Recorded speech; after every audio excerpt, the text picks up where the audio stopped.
Hello, and thank you for joining us today. We want to express our sincere apologies for the technical difficulties experienced on the COVID-19 Vaccine Overview and Update for Healthcare Workers webinar. We knew there would be great interest in this webinar, and the number of participants exceeded our expectations. As we approached and quickly exceeded the limits of the systems, the servers were stressed and unfortunately failed. Again, we apologize for the inconvenience, and thank you for joining us today to discuss this very important topic matter. Now I'd like to turn over the presentation to Mr. Marshall Vogt, Senior Epidemiologist with the Division of Immunization at the Virginia Department of Health, to give this update. Marshall? Great. Thanks so much, James, and thanks everybody for joining us today. It's my pleasure to speak with you, and I want to thank you for all of the work that you are doing as healthcare workers in our community here across the state of Virginia when it relates to COVID-19. I'm happy to talk with you guys today about vaccines and how they work, the case for a COVID-19 vaccination, how the COVID-19 vaccine development process has progressed, and what the vaccine approval process looks like for COVID-19 vaccines. I also want to touch on some of the leading COVID-19 vaccination candidates and Virginia's COVID-19 vaccine distribution plan. So when we start thinking about vaccines, I wanted to kind of level set for everybody and really talk about what exactly is a vaccine. A vaccine, which we sometimes call immunizations, are things that stimulate the body's immune system using a substance called an antigen. The antigen, simply put, is just a foreign substance that the body sees, and it causes the immune system to react and produce protective antibodies to a specific bacteria or virus. Vaccines can stimulate the immune system in a few different ways. We can have dead bacteria or viral particles that are what we would call inactivated, that are injected and then stimulate the immune response. We can use parts of inactivated bacteria or viruses, such as proteins or different parts of the viral shell or bacterial shell, to stimulate an immune response. Or we can use live but weakened, what we call attenuated bacteria or viruses that are not capable of actually causing infection or clinical illness, but they do initiate that immune response. And I think it's important to underscore the fact that vaccines do not cause disease. They help the body develop a pre-prepared immune response so that when the body does encounter the actual infectious agent that we're vaccinating people against, it's going to be able to respond with that immune response and prevent or minimize the occurrence of actual disease. In fact, sometimes when you get a vaccine, you may feel redness or pain at the injection site, some soreness, maybe even fatigue or a mild fever. That's not illness that you're experiencing because you're actually becoming ill with anything that you've been vaccinated against, but rather it's your body's immune system actually working very effectively to respond to the vaccine and mount an immune response. So vaccines do not cause illness, and I think that's very important for us to understand and to also communicate to patients and those in the community that we interact with. So I mentioned that vaccines cause an immune response, and this cartoon here that I got from the History of Vaccines website, which has a lot of great informational material for health communication messages, does a great job of really showing how the immune system responds to a vaccine. So when the antigen in the vaccine is injected, antigen-presenting cells in your body will see that antigen and present it out to the immune system. And you see it starts with a T helper cell that activates two pathways in the immune system.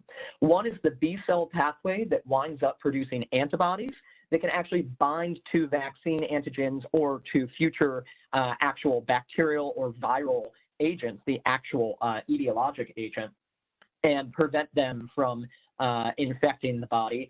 And then it also produces killer T cells, which activate and then can actually go and find cells that might be infected with an infectious agent and destroy them. What's wonderful about our immune systems is that they have a memory. So after that vaccine response occurs, we create memory B cells and memory T helper cells and T killer cells that if you're actually exposed to what we vaccinated you against, to that real etiologic agent, they will awaken and induce that immune response that you see, except that time it will be an immune response against the actual pathogen. Now, I probably don't have to make the case for a COVID vaccine to you as healthcare providers because you've been on the front lines of the COVID-19 response for the past several months. Globally, we've seen over 68 million cases of COVID-19 and over 1.5 million deaths. And these numbers were pulled just a couple days ago around December 8th, and they've only gone up since then. You have certainly experienced excessive stress on healthcare systems, both the acute and long-term healthcare systems, including not only an increase in visits for COVID-19 or COVID-19 related illness, but a decrease in routine healthcare visits for preventive care or treatment of long-term conditions. We're even seeing a decrease in childhood immunization rates and some things that we really take for granted in terms of preventive medicine because people have not been able to access healthcare due to COVID-19. This, of course, is in addition to the financial and mental health impacts of stay-at-home orders, community mitigation strategies, loss of income and work, increased childcare needs, and on and on. A COVID-19 vaccine will really be one of the best ways to put an end to the COVID-19 pandemic. So I think there's certainly a case for one. Fortunately, multiple COVID-19 vaccines have been developed. Some using traditional approaches, as I mentioned, that whole inactivated virus, a live attenuated virus, or just a portion of that virus with a substance called an adjuvant that helps really create a more robust immune response when the vaccine is administered. But we're also using some modern approaches to create COVID-19 vaccines, approaches that have been used in research and have been used in limited instances in producing vaccines, but I think this will really be one of the first widespread uses of many of these modern approaches. And those fall into kind of two general categories, a viral vector, where we will take a modified virus that is non-infectious, non-pathogenic for humans, and use it to deliver genetic material. In this case, it would be RNA for the COVID-19 vaccine, but we've used DNA in the past to human cells, and those cells would be infected with the virus and then create a viral protein for what we're trying to immunize folks against, and that would create an intrinsic immune response. And then we have a genetic approach to vaccination, where we would deliver genetic material directly to cells. So we don't use a viral vector, we just envelop the genetic material in a lipid envelope. The cells absorb that, and then they start producing that viral protein. We have used the viral vector approach for the Ebola vaccine, and that did use a DNA, I believe, but it delivered that genetic material to cells to produce a protein that then stimulated an immune response against the Ebola virus. And that was very, very effective in getting the Ebola virus under control. So we know that these kind of modern approaches of vaccines show a lot of promise. So in this slide, you can see kind of a traditional approach to the development of COVID-19 vaccines. So we can take the empty viral shell, or we can take, for instance, the spike proteins that appear on the surface of the virus, inject those in, and you can see, just as I demonstrated a couple slides back, you have the antigen-presenting cells that see those antigens and stimulate that immune response that starts with the T helper cell and then goes down the B cell and T cell pathways for vaccine creation. So traditional uses of how we would normally create a vaccine and induce immunity are being applied for COVID-19 vaccines. But again, we are using some more modern and novel approaches. So here, you can see the approach of either using a DNA-based vaccine, and again, in the case of COVID-19, we're actually using RNA, but delivering that genetic material directly to cells, and then those cells are going to produce an actual protein. So it's an intrinsic production of COVID-19 proteins or antigens. And then you can see, once those antigens are released from the cell, in this case it would be spike protein, they are picked up by antigen-presenting cells, and that immune response occurs, and you develop immunity to COVID-19. But again, what's very important here is that we're providing a little bit of genetic material. Cells are taking that up, and then they're just incorporating that genetic material with every other basically read of genetic material that is used to produce proteins. Think of it just like a stack of papers, and it just reads it and photocopies it and makes proteins. We're just inserting a little bit of information to make some COVID-19 proteins in that cellular machinery, and then it's producing those proteins which act as an antigen. It's an intrinsic process. And then you can see on this slide the use of viral vectors. So again, this is similar to what we used for the Ebola vaccine, where we actually take genes, genetic material from, in this case, the SARS-CoV-2 virus, and put it in a virus that is non-pathogenic to humans. And that invades cells. And as that virus reproduces within the cell, and that genetic material in the virus is read by the cell, again, proteins are made that then are released from the cell and act as antigen. Now, some viral vectors vaccines are replicating, so they'll make more viral vectors and continue that process, whereas others are non-replicating. A little difference there, but it doesn't change the end result, which is, again, the production of antigenic material by human cells that then stimulates an immune response. Now, we've looked at different ways that we can produce COVID-19 vaccinations, but how do we actually go through the approval process? I think one thing to underscore is the fact that we're not cutting corners and we're doing due diligence to science as we always have when it comes to vaccine development and testing. We've done preclinical testing for a number of COVID vaccine candidates, and 41 of them are now in phase 1 clinical trials. These clinical trials are early clinical trials. They're with small groups of people, and they're really looking at the overall safety of the vaccine and whether or not the vaccine is actually working. Is it able to be received by the body and create or start to create an immune response? If those clinical trials are promising, we move to phase 2 clinical trials with additional individuals, and that's where we might look at dosing and the actual immune response that the body is creating in response to receiving the vaccine. We continue to look at safety, but we start looking more about how the vaccine actually works and whether or not it's going to actually create an effective immune response. If we see promising results from those clinical trials, and there are 17 vaccines in those phase 2 clinical trials right now, vaccines move to phase 3 clinical trials. Those clinical trials employ a much larger group of people that are much more representative of the population that we're trying to vaccinate. And that allows us to take the results of those clinical trials and generalize them and apply them to the population at large that we want to receive the vaccine. Right now, we have 13 vaccines in these phase 3 clinical trials, including both the Moderna and the Pfizer vaccine. In these phase 3 clinical trials, we're really looking for vaccine effectiveness as well as continued results as to how well the vaccine is inducing immunity and how the vaccine is tolerated from a safety standpoint. If data from these phase 3 clinical trials is promising, drug manufacturers then submit an emergency use authorization application to FDA. Moderna and Pfizer have both submitted this emergency use authorization, and FDA is meeting today on December 10th to actually discuss the emergency use authorization application for the Pfizer vaccine. Once an EUA is finally approved, CDC's Advisory Committee on Immunization Practices, or ACIP, then has to make a formal recommendation for the usage of the vaccine. This would include the actual usage schedule, information about who needs to receive the vaccine, what priority group should receive the vaccine, and contraindications to vaccination. We know right now that at least 2 vaccines have submitted or have had submitted on their behalf an EUA. So we have 2 very promising vaccine candidates that are likely to come to approval in the next couple weeks, and ACIP would convene very quickly after each vaccine candidate receives its EUA approval and meet to make formal ACIP recommendations. So we're hopeful that within the next several days, perhaps, we will have vaccine that will be approved for use and can be administered. This slide shows some of the leading candidates. I mentioned the Moderna and the Pfizer vaccines. They use mRNA technology, and they're in phase 3 right now of clinical trials. And as I mentioned, Moderna and Pfizer both have submitted an EUA. There's also a vaccine by AstraZeneca that shows a lot of promise and a considerable amount of effectiveness, and that's using viral vector technology, and that's also in phase 3 clinical trials. And I believe that they are getting very close to making some additional moves in terms of seeking approval. And then we have vaccines by Johnson & Johnson as well as Merck. And those are in a couple different phases of clinical trials, but they are also using viral vector technology.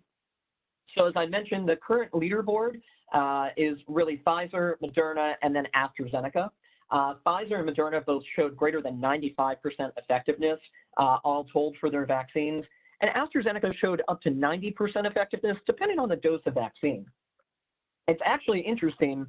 There's a higher effectiveness for the AstraZeneca vaccine when you receive an initial dose at half strength and then a second dose at full strength. And depending on how the dosing was administered in the vaccine trials that they've done for AstraZeneca so far, we've seen 62 to 90% effectiveness, and it's on average about 70% effective. The percent effectiveness for these vaccines is rather impressive. We want a vaccine that is going to be greater than 50 to 60% effective. We're happy when a flu vaccine is up to that percent of effectiveness. And so we think that these vaccines are going to be very effective, and they're also very safe. And I think it's important to point out that safety data has been gathered all along while these clinical trials have been happening.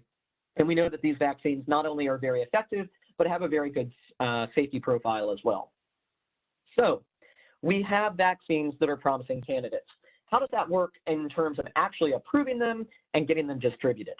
Well, as I mentioned, the FDA is meeting today. Their Vaccines and Related Biological Products Advisory Committee, a bit of a mouthful, so they have abbreviated it VRBPAC, will meet today. And then ACIP is scheduled to meet tomorrow to start reviewing more data on the Pfizer vaccine. An EUA could be granted as early as December 12th for the Pfizer vaccine, and then the ACIP would convene within about 24 to 48 hours to make formal recommendations. That means that we could see the Pfizer vaccine completely approved for use and ready to administer by December 13th or 14th. And it looks like the timeline for the Moderna vaccine is about 1 week later.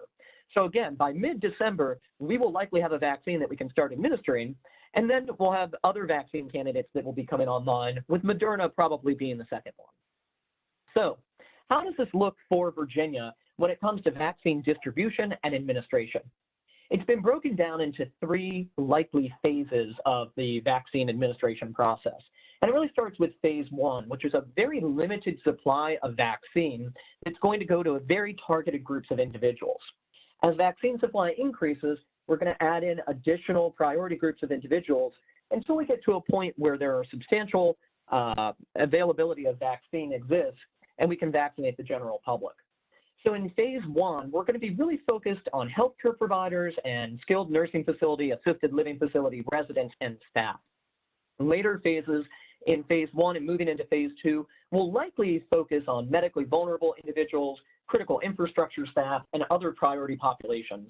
But we won't know for sure until ACIP makes more formalized recommendations. Right now, we know the phase 1A population that we're focusing on are, again, healthcare providers and those residents and staff of long-term care facilities.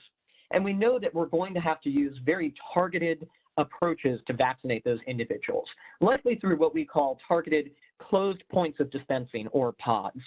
These are going to be conducted by hospitals and local health departments, and will really focus on identifying individuals that meet the phase 1A criteria for vaccine and getting those individuals vaccinated. We're also fortunate in that we have a federal partnership program between pharmacies like CVS and Walgreens and long-term care facilities to help administer vaccine to long-term care facility, so skilled nursing and assisted living residents, and any staff that weren't able to receive vaccine because they are technically considered healthcare providers. As we bring additional vaccine availability online and we look to vaccinate additional populations, we'll start to shift to both closed pods, that pharmacy partnership, and then open pods, so the availability of people to not have to register, not necessarily be part of one targeted entity, for instance, a business or a group of specific workers in a section of critical infrastructure, but opening that up to wider priority populations. And then eventually we're going to open up our vaccine distribution through partnerships with pharmacies in the community, with healthcare providers such as yourselves, and continued vaccination through open points of dispensing to the general public. So you can see as vaccine availability increases, as the number of people that need to receive the vaccine increases, our methodology for delivering the vaccine also changes a little bit. So again, when we're looking at phase 1A, we're talking about healthcare providers and staff and residents of long-term care facilities. And they're really going to be approached to receive vaccine in a targeted manner. So this shows that phase 1A is really just those healthcare personnel and long-term care facility residents. Phase 1B will likely include essential workers, but we don't know that for sure, again, until ACIP makes recommendations. And then phase 1C will likely focus on adults with high-risk medical conditions and those that are 65 plus. Here's a breakdown of what healthcare personnel and long-term care facility residents look like. We can see there are about 21 million healthcare personnel, including hospital workers, long-term care facility workers, and those that work outside of hospitals in outpatient settings, home health, pharmacy, and even public health and emergency medical workers. Then we know that we have about 3 million residents of long-term care facilities, including skilled nursing, assisted living, and other residential care. So you can see that we have about 24 million people to vaccinate in phase 1A, and we're going to have a very limited vaccine supply at first, so we're going to have to target them in a very thoughtful manner. So Virginia will receive about 480,000 doses of vaccine in an initial allotment. A portion of those doses will go directly to healthcare systems to vaccinate their healthcare personnel. Among healthcare personnel, the top priority, of course, would be for anybody who provides direct care for COVID-19 patients. Remaining doses would be divided among healthcare personnel, both in hospitals as well as in the community, and long-term care facility residents. And of course, any staff that aren't vaccinated by long-term care facility, staff that aren't vaccinated as healthcare providers. Long-term care facility residents, and again, those remaining staff, would be vaccinated by that federal partnership program. A second dose of all of these vaccines is being held back, and it will be released in that proper time frame for when a second dose is needed. And then again, additional vaccine allotments are going to be made to us as supply allows, so we're going to be able to complete phase 1A vaccination and move into other vaccine phases. This is going to be a large lift, not just for hospitals, but for the healthcare community as a whole. We know it's going to take hospitals, public health, and others working together to ensure vaccination of all healthcare providers, as well as residents and staff of long-term care facilities. And we're going to work hard to get people vaccinated as quickly as possible. There are a lot of complexities with the COVID-19 vaccine as well, and I thought it would be important to touch on some of those as we wrap up today. First is cold chain. As providers, you're probably well aware of the importance of maintaining cold chain for all vaccines, but COVID-19 vaccines, at least some of them, require ultra cold storage, as low as -70 degrees Celsius for transport and storage. This adds some complexities because not many healthcare providers likely have an ultra cold freezer on hand, although we have found a way to ship and do some temporary storage of some COVID-19 vaccines that require ultra cold storage through shippers that use dry ice. Not all COVID-19s have this ultra cold storage requirement, however, and that's a very nice advantage because we can use them at roughly normal refrigerator or freezer storage temperatures. And we might look to those vaccine candidates for non-hospital or large healthcare system healthcare providers because they have the ability to receive and store vaccines at refrigerator and freezer temperatures. We also know that COVID-19 vaccines have a shorter shelf life than other vaccines, and that's because we're still doing research on their potency and stability over their lifetime. That being said, there's going to be a large demand for vaccines, so I don't think they're going to be sitting on the shelves for extended periods of time, but we're learning more about the storage and handling requirements of these vaccines. And then, of course, there's dosing and spacing. Right now, the two leading candidates require 2 doses, and the vaccines are not interchangeable, even though they use the same kind of mRNA technology. It's going to be very important for people to go and get the second dose of their vaccine using the same vaccine product that was administered for their first dose. This will add some complexity in terms of where people can go to get their vaccine and how we're going to administer the second dose. But we are aware of these complexities, and we're planning around them. So, at this point, I'd like to conclude, and if you have questions, please reach out to your local health department or to us here at the Virginia Department of Health. We're happy to work with you in these planning efforts, and we know that you're a critical partner and appreciate all of the hard work that you have done so far and will continue to do in the fight against COVID-19. I'd also like to put in a plug, if you haven't already, to receive your flu shot, because we know that flu and COVID-19 will be circulating at the same time. If we can get a large proportion of our population vaccinated against influenza this season, as we try to do every season, we can reduce the burden on our healthcare system from visits related to influenza and preserve healthcare system capacity for COVID-19. So please, if you, your family, or your patients have not yet received a flu vaccine, go ahead and roll up and get your flu vaccine. Don't forget to continue to wash your hands, wear your mask, practice social distancing, and soon, hopefully, we'll all have COVID-19 vaccines as well. Thank you again for attending this webinar. And again, I'd like to extend our sincere apologies for the technical difficulties that we had yesterday. We really value the partnership of our healthcare provider community across Virginia, and we look forward to working with you on COVID-19 and any other health threats that come our way. Thanks so much, everybody.